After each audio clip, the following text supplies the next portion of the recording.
800 हमारे पास surveillance teams बनी हुई है और लगातार काम कर रही है और ईवीएम ट्रांसपोर्ट भी जीपीएस द्वारा मॉनिटर किया जा रहा है कि वो मशीन किसी जगह पर ना हो। और हमारा ऑलमोस्ट 5000 बूथों में मतलब 50% ऑफ द बूथों में हमारा वेबकास्टिंग हो रही है। 2 टाइप की कंट्रोल रूम्स बनी है, 3 टाइप की अलग अलग कंट्रोल रूम्स बनी है। एक तो इलेक्ट्रॉनिक मीडिया को मॉनिटर करने के लिए, एक प्रिंट मीडिया को मॉनिटर करने के लिए और तीसरा हमारा कंट्रोल रूम बनी है सोशल मीडिया को मॉनिटर करने के लिए। अकेले यही रीज़न रहेगा कि हमने लोक कंटेंट पब्लिसिटी बहुत ही लोकलाइज्ड हमने किया। उत्तराखंड में चुनाव कल होने हैं यानी 19 तारीख को, और इसको लेकर निर्वाचन आयोग की क्या क्या तैयारियां हैं, इस पर हमारे साथ बातचीत के लिए मौजूद हैं मुख्य निर्वाचन अधिकारी डॉक्टर BVRC पुरुषोत्तम जी। उनसे बात करते हैं। सर, कल चुनाव होने हैं, क्या आप पूरी तरीके से तैयार हैं? कल 19 अप्रैल को सुबह 7 बजे उत्तराखंड में चुनाव शुरू होगा और शाम 5 बजे तक चलेगी। इसके लिए हमने सारी तैयारियां कर चुके हैं। आज बहुत सारी पार्टियां भी निकल चुके हैं और शाम तक पोलिंग बूथों पर पहुंच जाएगी। इस बार उम्मीद है कि बहुत ही शांतिपूर्वक चुनाव उत्तराखंड में संपन्न होगा। सुरक्षा की दृष्टि से अगर बात करें तो किस किस तरह की तैयारी है, कितने सेंसिटिव जोन्स हैं और किस तरह से जो डिप्लॉयमेंट हुआ है फोर्स का, उसके बारे में बताइए। हमारे पास लगभग 1100 सेंसिटिव और वनरेबल बूथ्स हैं। एवं इसके अलावा शहरी एरियाज में, अर्बन एरियाज में भी हमने एक्सपेंडिचर सेंसिटिव पॉकेट्स आइडेंटिफाई किया है। लगभग 800 हमारे पास सर्वेलेंस टीम्स बनी हुई है और लगातार काम कर रही है और लास्ट 48 आवर्स में और एक्टिवली काम करेंगे, 24 घंटे और एक्टिवली काम करेंगे। और हमारे पास हमको बहुत ही अच्छी बात है कि माननीय चुनाव आयोग द्वारा 65 कंपनी पैरामिलिट्री फोर्सेस हमको अलॉट हुए हैं। उससे हम प्लेन एरियाज में उसको काफ़ी अलॉटमेंट हमने दिया है। उम्मीद है कि चुनाव बहुत ही शांतिपूर्वक यहाँ पर संपन्न होगा। सर, ये जो आपने 1100 एरिया जो वर्नेबल हैं वो बताए, क्या ये जियोग्राफिकली जो कंडीशन है चैलेंजेस हैं या लॉ एंड ऑर्डर चैलेंजेस भी हैं? सारी इतिहास हमने रखा है। जहाँ जहाँ पर पहले कम पोलिंग हुआ है वो भी एक पैरामीटर है, लॉ एंड ऑर्डर इश्यूज एक पैरामीटर है और बिल्कुल एकदम पहुँचना बहुत ही मुश्किल है, वो भी एक पैरामीटर से।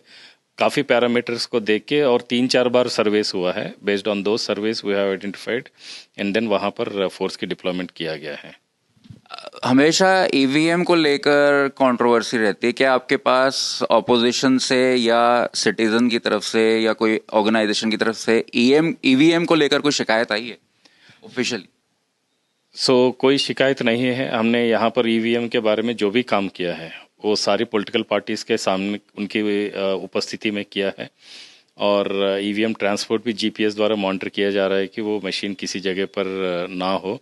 और हमारा ऑलमोस्ट 5000 बूथों में मतलब 50% ऑफ द बूथों में हमारा वेबकास्टिंग हो रही है। किसी भी टाइप का कोई गलत होने की कोई संभावना किसी भी जगह पर नहीं है। बिना किसी शंका के साथ लोग आके ईवीएम में बटन दबा के उनका मताधिकार का प्रयोग करें। सर, इस बार 55 प्रत्याशी जो हैं वो चुनावी रण में हैं। इनमें से क्या कुछ प्रत्याशी जो हैं उनका क्रिमिनल रिकॉर्ड है? अगर है तो कितने ऐसे लोग हैं? मैं एग्जैक्ट नंबर तो यहाँ पर नहीं बता पाऊंगा, but everything is open in the website में, सब चीज़ उपस्थित है। उनका एफिडेविट्स भी अपलोड हमने किया है। कल शाम तक उनका जो 3rd वर्जन एफिडेविट्स वो भी आ गया है, वो भी हमने अपलोड करेंगे। Everything is in the public domain. Public और चुनाव आयोग का एक ऐप है नो योर कैंडिडेट KYC, उसके द्वारा भी जनता जान सकती है कि किसी भी कैंडिडेट के बारे में पूरा जानकारी ले और कल मताधिकार का प्रयोग करें। सर, 17 की शाम को 5 बजे जो था वो सारे प्रमोशंस और कैंपेनिंग रोक दिए गए थे। उसके बाद से लेकर इलेक्शन स्टार्ट होने से और ख़त्म होने तक इलेक्शन कमीशन किस तरह से मॉनिटरिंग कर रहा है कि MCC कोड का या MCMC कोड का वायलेशन ना हो? हमारा पूरा 2 टाइप की कंट्रोल रूम्स बनी है, 3 टाइप की अलग अलग कंट्रोल रूम्स बनी है। एक तो इलेक्ट्रॉनिक मीडिया को मॉनिटर करने के लिए, एक प्रिंट मीडिया को मॉनिटर करने के लिए और तीसरा हमारा कंट्रोल रूम बनी है सोशल मीडिया को मॉनिटर करने के लिए। ये लगातार काम चल रही है। कोई भी वायलेशन आएगा तो हम तुरंत उसमें नोटिस देकर हम एक्शन लेंगे।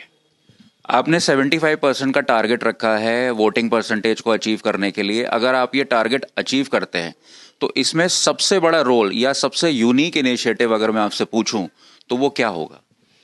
इस बार हमने मैसेजिंग बहुत ही लोकल टाइप की मैसेजिंग रखा है। लोकल आइकन्स द्वारा लोकल गाने हमने बहुत बनवाया गढ़वाली कुमाऊनी भाषा में, और लोकल आइकन्स द्वारा जनता को हमने रीच आउट करने के लिए कोशिश किया है। अगर 75% हमारा पोलिंग परसेंटेज पहुंच जाते हैं तो अकेले यही रीज़न रहेगा कि हमने लोक कंटेंट पब्लिसिटी बहुत ही लोकलाइज्ड हमने किया है। Thank you so much sir, आपने हमारे सवालों का जवाब दिया। Thank you. तो डॉक्टर BVRC पुरुषोत्तम ने हमारे सवालों का जवाब दिया है। उनका कहना है कि जो निर्वाचन आयोग है पूरी तरीके से तैयार है और कल सुबह 7 बजे से वोटिंग शुरू हो जाएगी, शाम 5 बजे तक चलेगी। सिक्योरिटी को लेकर जो है वो डिप्लॉयमेंट किया गया है। देहरादून से अंकित शर्मा, आज तक।